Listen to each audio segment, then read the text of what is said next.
How does a man steal £53 million? British police are hunting for a gang that pulled off one of the biggest armed robberies in the country's history. Knock out Tito Ortiz in a street fight. Lee hit him with a 5-punch combination, mate, and he was gone with the first shot. Go toe-to-toe with Anderson Silva. Lee Murray, both men just trading blows. That's what And walk into a UFC octagon like this. The next goal is the belt.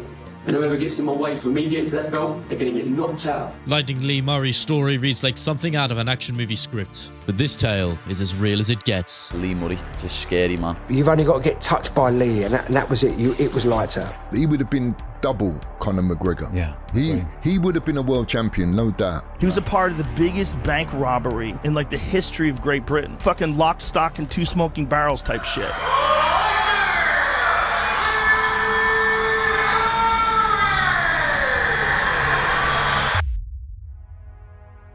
Just as the games of fighting and petty crime are unforgiving and harsh, so too was Lee Murray's early years. Like many greats of the fight game, Lee was raised in poverty. The council estates of South London, his turf. From like the age of 15, I think it was, then I was up on a Barnfield estate. So I knew 2 things, the streets and how to fight. Because on the streets, you've got to learn how to defend yourself. You know, so I could always fight. You know, if you're not tough, you might get a few bruises, but it usually toughens people up, and Lee Murray certainly came out pretty tough. You know, he was fighting with people from the age of 14. You know, he was a street fighter. He was not somebody you would disrespect or, you know, mess with. Lee was kicking the fuck out of people that were like 4, 5, 6 years older than him. Not just close fighters, but absolutely annihilating them.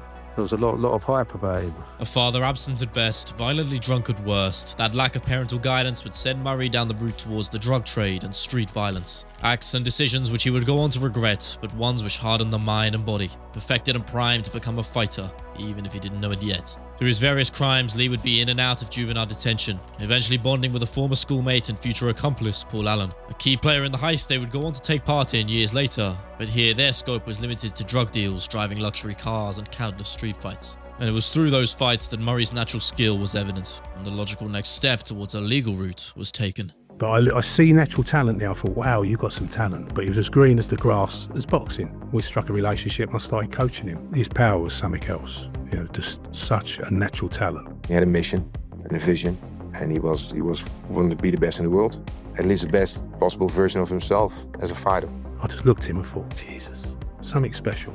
Out of 1,000 people or 1,000,000 people walk through the door, one could go all the way, and he was that one. Lee Murray's reputation is one of them. Nicest guy in the world. He would look after everyone. Like, he would know you for a day, and then if he saw you out, he'd look out for you. He's a good friend. Anything you need help with, he'll help you. He's thoughtful, he's kind, he's always worried about everyone else. And if you knew him, he's a gentleman, a proper gentleman. One really nice guy with a massive heart. No one knows that side of him, but he is one hell of a nice guy. A man caught between 2 worlds, petty scraps on the street and ones in the cage. Lee's activities in each realm were painting a picture to the police of a man unruly and volatile, even if those closest to him would say otherwise. Amidst various criminal transgressions, a love for the fight game would see Lee travel across the pond to hone his craft. Whilst the UK sporting seeds had only just begun to sprout, in the US they were thriving. In MMA, iron sharpens iron, and Lee would seek out the best to train amongst them. I think that Lee was looking to improve his ground skills, improve his wrestling, and train with a bunch of killers and get some guidance possibly from me. You absolutely have to have good coaching and very, very tough training partners that will absolutely kick the shit out of you in practice to make you better. You need to be field tested, right? And that was the only way we had the best field. That's why Lee Murray and these guys came to our field. He was training with the best of the best. Lee definitely had a lot of pop to his punches, a lot of snap, a lot of explosiveness. He punched with bad intentions. It was a rare breed that could survive that room. Lee stayed, and he's plenty tough to hang. I'm Lee Murray from London, England. I'm a Valley Judo fighter. I come here to fight today in the alternate bout. I don't know nothing about the guy that I'm fighting, so I just wait and see what happens.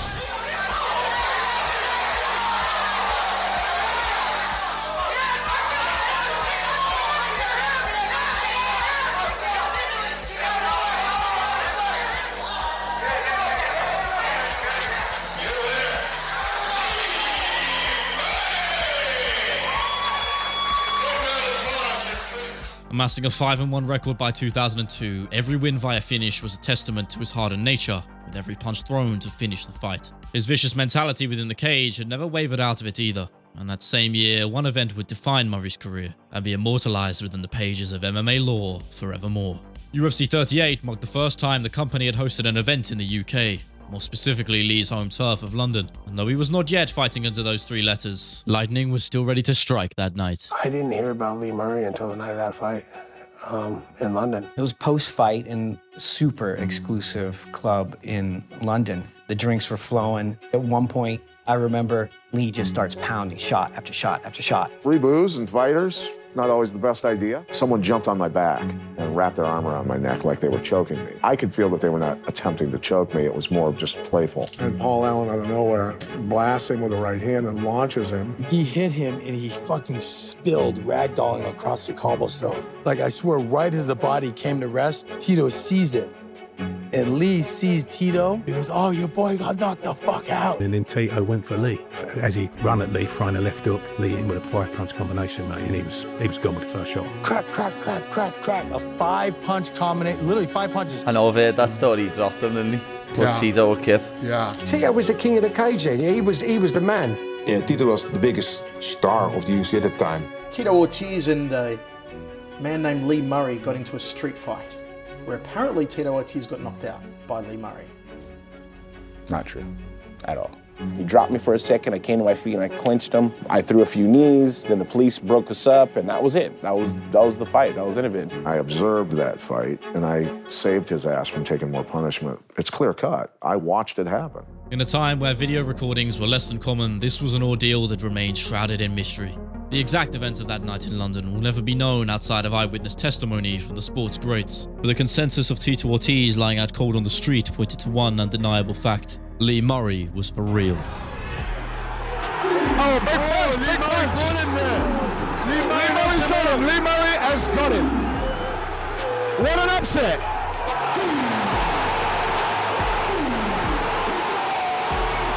Lee Murray completely knock him out. They say, what? You know, you've only got to get touched by Lee, and that was it. It was lights out. It's a rarity for a fighter to break the bounds of the sport before even entering the UFC's octagon. It's a status only reserved for the most iconic. Think the McGregors, the Paddy Pimbletts of today, and once upon a time, Lightning Lee Murray.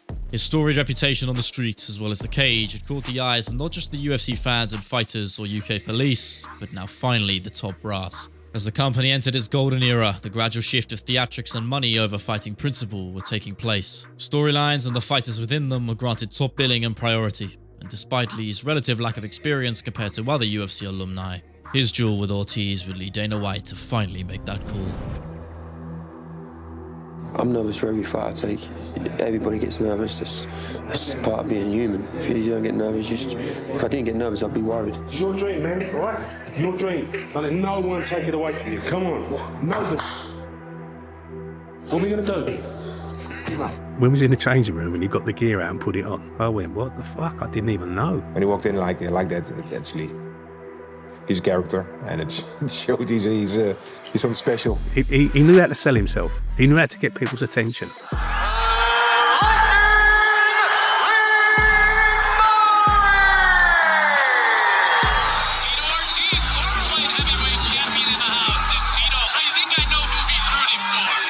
Going into that fight, I was shook. I was afraid to get hit by him.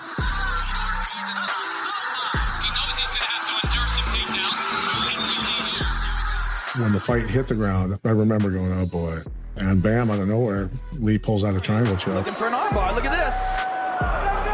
He's got to hold the arm. He's got his legs over. Oh, it looks like he might have it here. It looks like he's transitioning to a triangle. This is a bad spot. Can he finish? And it's all over. It's all over. Lee Murray by submission. Whoa.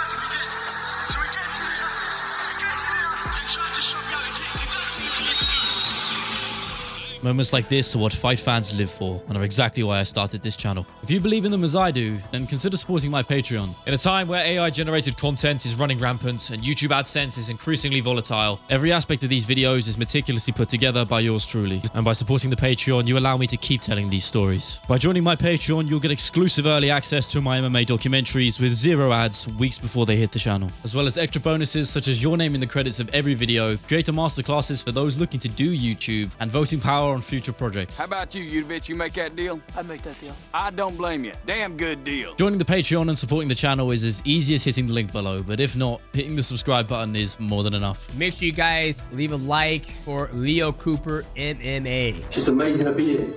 Just a dream for me. Waited all my life for this. Since I started training 5 years ago, this was my goal, to get in. The next goal is the belt. And whoever gets in my way, for me getting to that belt, they're gonna get knocked out. Cold, hard. That mic promo reads like one of modern day, except it wasn't a beef manufactured nor insincere. Murray's words were very much real. A win over a seasoned Jorge Rivera was impressive, especially in such a manner. And now the stage was primed for the feud with Ortiz to come to the fore. With the same volatile actions that are broadly to the dance would be the root of his fighting downfall. Pending to fight Patrick Cote for UFC 52, a visa was needed to make the trip back to America, but criminal charges for assault back on home soil would prevent any chance of gaining one. Unceremonious and uncharacteristically, Lee Murray's UFC dream was over. A run in the UFC that remains one of the biggest what-ifs in the sport's history. But there was still one more fighting challenge that laid ahead. Returning to the regional promotions of the UK, it was there for the Cage Rage title he would face a warrior who at the time was just charting his course, but who would eventually go on to become one of the MMA greats. When Anderson Silva first fought Chris Lieben, I pulled a friend of mine aside. I said, bet the house. Bet the house on Anderson. Oh, Chris Lieben's right. And Lieben goes down. I knew he was good. As a matter of fact, that's the only fight I ever tried to turn down. Trouble. Chris Lieben goes down again, and it is all over. Wow. Who is the greatest middleweight of all time? Bisping, Cormier. Bull said, hey, it's Anderson Silva. Anderson Silva was one of the best. The way that he did it, the way he was so calm and composed. Everything that Anderson Silva did inside the octagon, I was a massive fan of. No one was like even close. No one. Anderson, when he went to England, there's something about leaving Japan and going to England, then he became Anderson. He fights Lee Murray in Cage Rage, and Lee Murray was a fucking killer. I'm a little scared because Lee Murray fight for a lot of guys and knock them out. And one the guy Lee Murray knock him out is the Giuseppe Lelendi. It's the best fight in Brazil for many years. You're going where your mate Pele went, on the canvas. On your back. Where's your mate Pele? Where's Pele? On the fucking floor. Pele! Down! To me, Lee Murray was the early Conor McGregor. You know, if we had Instagram and Facebook back then, mate, he would have been a sensation. You got that, Terry?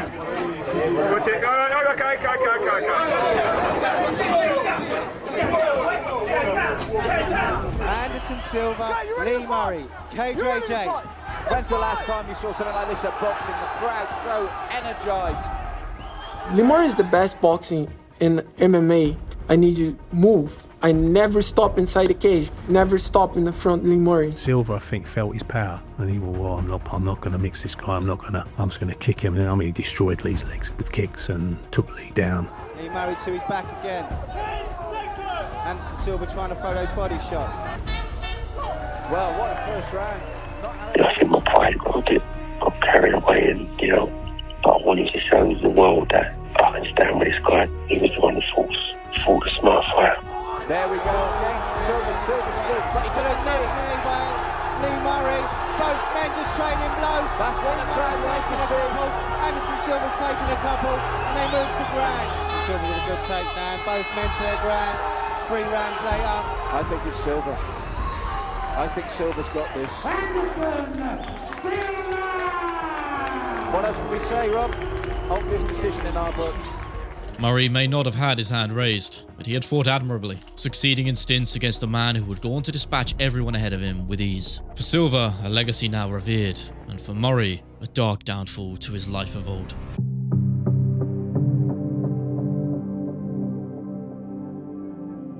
I was with him the night he got stabbed, my 50th birthday, and he said, I want to take you and your family out. He was a very generous guy. And then we went to this club where he'd been the week before, and he'd had a row with 6 rude boys. So then they tried to stab him then, but he dealt with them.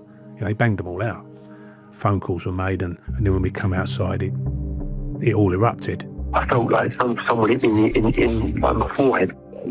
I felt blood like trickling down my face, and I wiped the blood out my face and just kept on punching me. I thought someone had punched me like in the face. But what had happened? Someone just sneaked up behind me and stabbed me in the head. As I'm still fighting, the next minute, someone stabbed me again, and I just see blood spraying out the side of me. The blood was just pumping out the side of him, you know, and how he got through it, I don't know. Next minute, I woke up in the ambulance. Every time I was speaking, blood was coming out of my mouth. It was a nightmare. He died 4 times on the operating table. The nurses were sprinting the blood up and down the corridors. I was fighting, you know, I won't give up. I mean, even though I knew that I was in a bad way and I was a big chance I was going to die, I just kept on fighting. I actually ran into Lee Murray right after he got stabbed. Days after Lee Murray got stabbed. He's walking around the vent with all the stitches still in him and everything still fresh. Lee Murray is one of the most legit gangsters of all time. That hadn't have happened. He could have gone he would have been double Conor McGregor. Yeah.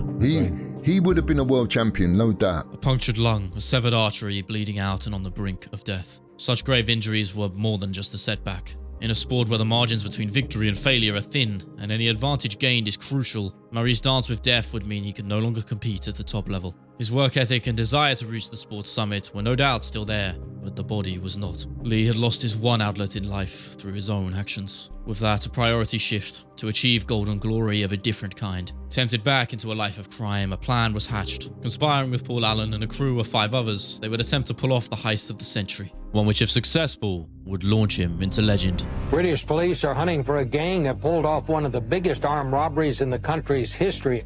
Robbers dressed as police tied up workers and escaped with £25 million.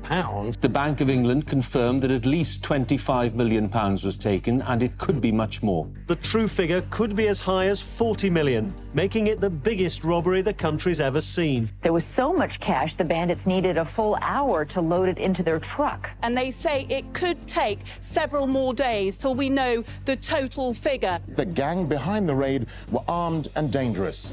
They say the manager of the cash storage depot in Kent was held hostage for more than 6 hours. They've taken hostages, frankly. They've taken a young woman and her 8-year-old son and held them at gunpoint. They've terrorised 14 members of staff. Everybody was talking about it in our area. It was all over Sky News. It was everywhere. The plan was not to get caught. It was probably full everywhere. And was just going to walk in and walk out and find a way. Unlike Murray's fighting style, chaotic and wild, this entire operation at the dead of night was cerebral, efficient, and near seamless. As the crew made off with their fortune, not an alarm had been raised, nor a single bullet fired. In 75 minutes, Murray and his men had recorded the largest cash heist in British history. 53 million stolen, 150 more left behind only through an inability to transport it. As the law descended upon them in the following days, Murray and Allen would flee to Morocco to evade extradition, spending lavishly, flaunting their cash, cars, and newly purchased mansions. It is telling of Murray's mindset that a custom mural of his sole UFC win would be erected there too. Clinging on to past glories, a life he no longer lived. Eventually, after 4 months though, the legal hammer would finally fall. Through a complex legal process marred with delays, Murray would be arrested on drug-related offences, put behind bars before finally serving his time for the Securitas robbery. 25 years not back home, but there in the humid cells of Morocco. He must have a fucking great mindset, mate, to set his mind and to stay sane.